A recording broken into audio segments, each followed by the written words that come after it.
esos 10 puntos. Si tuviera que combinar los 10 puntos en uno, ¿cuál sería? R. Sé decidido en todo lo que haces y nunca dejes pensamientos inconclusos en la mente.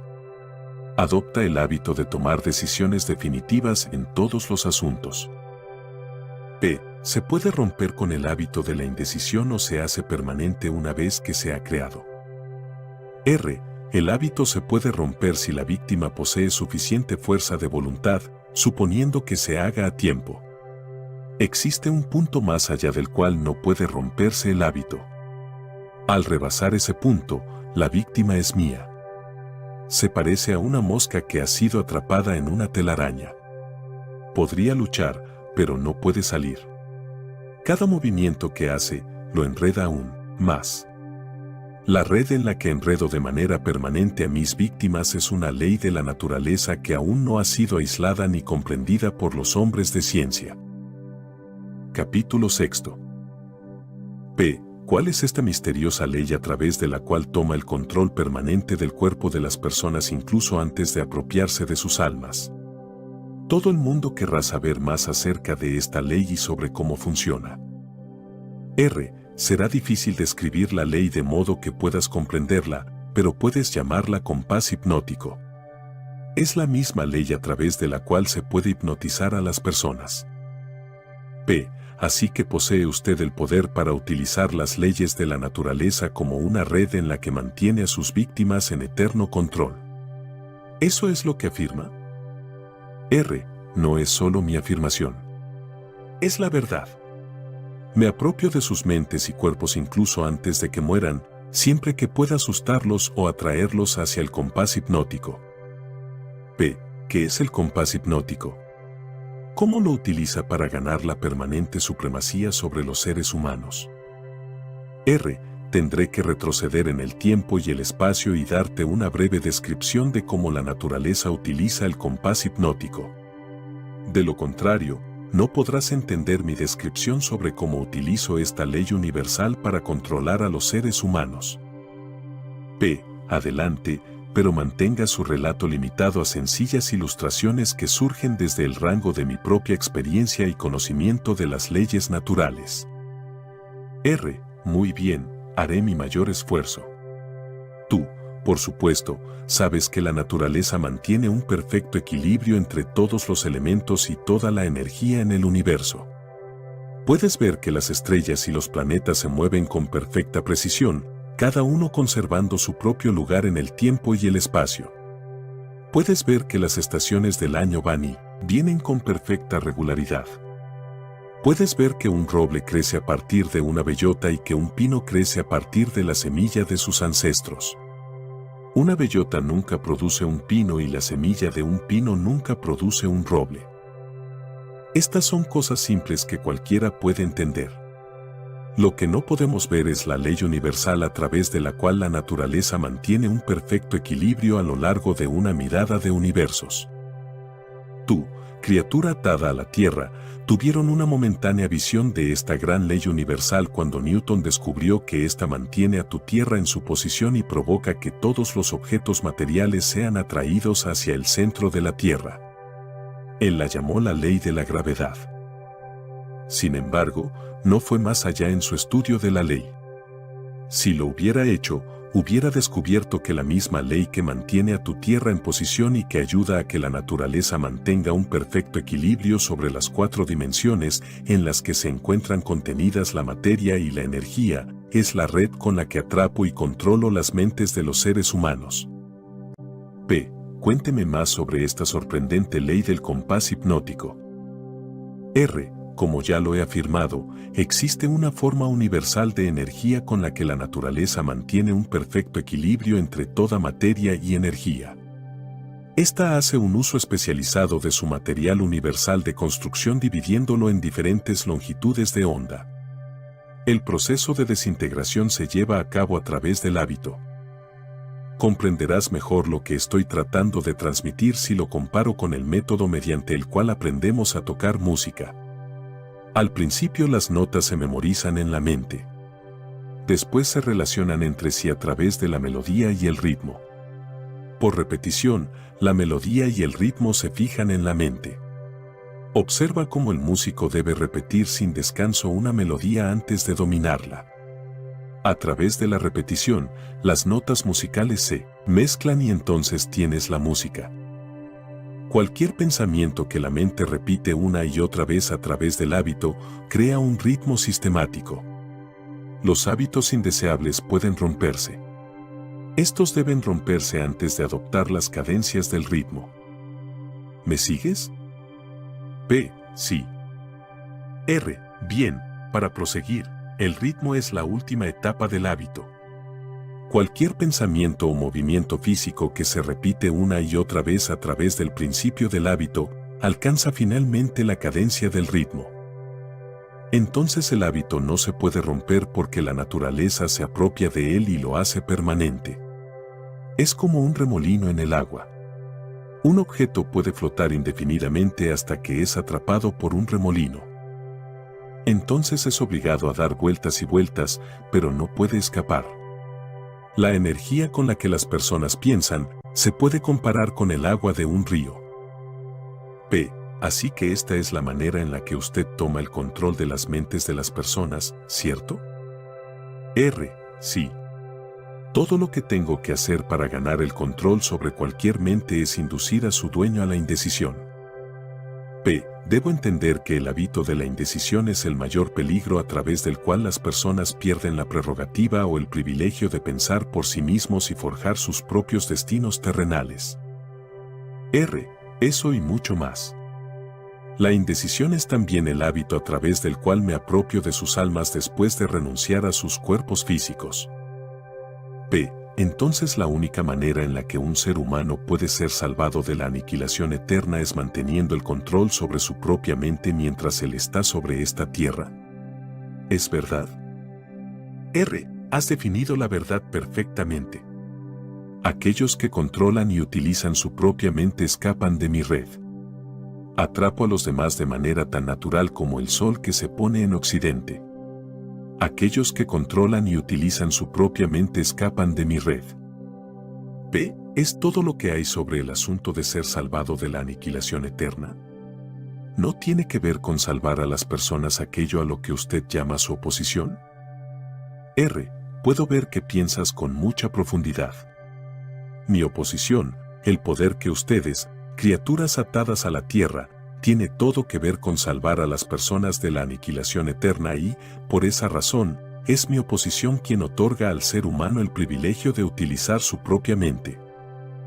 Si utilizas ese poder manteniendo el control sobre tu mente, entonces te conviertes en parte de ella al renunciar a tu cuerpo físico. Si te niegas a usarlo, entonces yo adquiero el privilegio de aprovechar la renuncia a través de la ley del compás hipnótico. P. ¿Cuánto de la persona toma al ganar el control sobre ella? R. Todo lo que queda después de que deja de controlar y utilizar su propia mente. P. En otras palabras, cuando gana el control sobre una persona se apropia de lo que queda de su individualidad hasta el momento en que renuncia a utilizar su propia mente. ¿Es correcto? R. Así es como trabajo. P. ¿Qué hace usted con las personas a las que controla antes de morir? ¿Qué utilidad tienen para usted mientras están vivas? R. Las utilizo, o aquello que queda después de tomar el control, como propagandistas que me ayuden a preparar las mentes de otros a entrar en la indecisión. P. No solo incita a las personas a destruir su poder para controlar sus propias mentes, sino que las utiliza para ayudarle a atrapar a otros. R. Sí, no doy oportunidad a que escapen de mí. P. Volvamos al asunto del compás hipnótico. Dígame más sobre cómo funciona esta ley. Muéstreme cómo utiliza a los individuos para que lo ayuden a controlar a otros. Quiero saber algo sobre la forma más efectiva en que lo utiliza. R. Oh, eso es fácil. Lo que más me gusta es llenar la mente de las personas con miedo. Una vez que lleno la mente de miedo no se me dificulta hacer que divague hasta haberlo atrapado en la red del compás hipnótico. P. ¿Qué miedo humano sirve mejor a su propósito? R. El miedo a la muerte. P. porque el miedo a la muerte es su arma favorita. R. Porque nadie sabe, y por la naturaleza misma de las leyes del universo, nadie puede probar en definitiva lo que sucede después de la muerte. Esta incertidumbre aterra a las personas. Las personas que entregan su mente al miedo, cualquier tipo de miedo, se rehúsan a utilizar sus mentes y comienzan a divagar. Finalmente entran al torbellino del compás hipnótico del que quizá nunca escapen. P. Entonces no le interesa lo que los líderes religiosos piensen o digan de usted cuando hablan de la muerte. R. No mientras digan algo. Si las iglesias dejaran de hablar de mí, mi causa recibiría un severo revés. Todo ataque contra mí afianza el temor de los demás, de las mentes que están siendo influidas por este miedo. Verás, la oposición es aquello que evita que algunas personas divaguen, suponiendo que no se rindan a ella. P. Dado que afirma que las iglesias ayudan en lugar de obstaculizar su causa, dígame, ¿qué le preocuparía a usted? R. Mi única preocupación es que algún día aparezca sobre la tierra un verdadero pensador. P. ¿Qué pasaría si apareciera un pensador? R. ¿Me preguntas qué sucedería? Te diré lo que sucedería. Las personas conocerían la mayor de todas las verdades, que el tiempo que pasan temiéndole a algo, si fuese revertido, les daría todo lo que quieren del mundo material y las salvaría de mí después de la muerte. ¿No vale la pena pensarlo? P. ¿Qué está evitando que un pensador así aparezca en el mundo? R. El miedo a la crítica. Quizá te interese saber que el miedo a la crítica es la única arma efectiva que tengo para fastidiarte. Si no tuvieras miedo de publicar esta confesión después de habérmela arrancado, perdería mi reino terrenal. P. Y si lo sorprendiera y la publicara, ¿cuánto tiempo pasaría para que perdiera su reino? R. Solo lo suficiente para que una generación de niños creciera para comprenderlo. No puedes arrebatarme a los adultos. Ya los tengo afianzados. Pero si publicaras esta confesión, sería suficiente para evitar que obtuviera el control de aquellos que aún no nacen y de aquellos que aún no han llegado a la edad del razonamiento. No te atreverías a publicar lo que te he dicho sobre los líderes religiosos. Te crucificarían. P. Pensé que la salvaje práctica de la crucifixión había dejado de estar de moda hace 2000 años. R. No me refiero a una crucifixión en la cruz. Me refiero a la crucifixión social y financiera. Tus ingresos se verían congelados. Te convertirías en una escoria social. Los líderes religiosos, así como sus seguidores, te tratarían con desprecio. P. Supongamos que decido arriesgarme con aquellos pocos que pretenden utilizar sus propias mentes en vez de asustar a las masas que no lo hacen, las masas de las que usted reclama el 98%. R. Si tienes el valor suficiente para hacerlo, capturarás mi estilo. P. ¿Por qué reclama a los que no son científicos? ¿No le gustan los científicos? R. Sí, me agradan todas las personas, pero los verdaderos científicos están lejos de mi alcance. P. ¿Por qué? R. Porque piensan por sí mismos y pasan su tiempo estudiando las leyes naturales. Ellos estudian la causa y el efecto. Analizan los hechos siempre que los encuentran, pero no cometas el error de creer que los ciclísticos no tienen religión.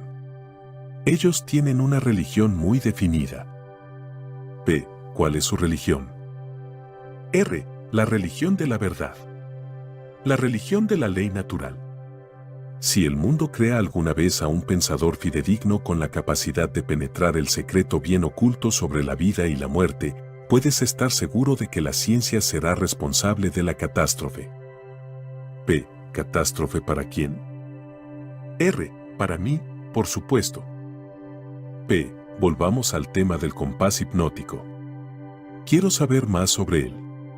¿Se parece al principio a través del cual las personas pueden hipnotizarse entre sí? R. Es exactamente lo mismo.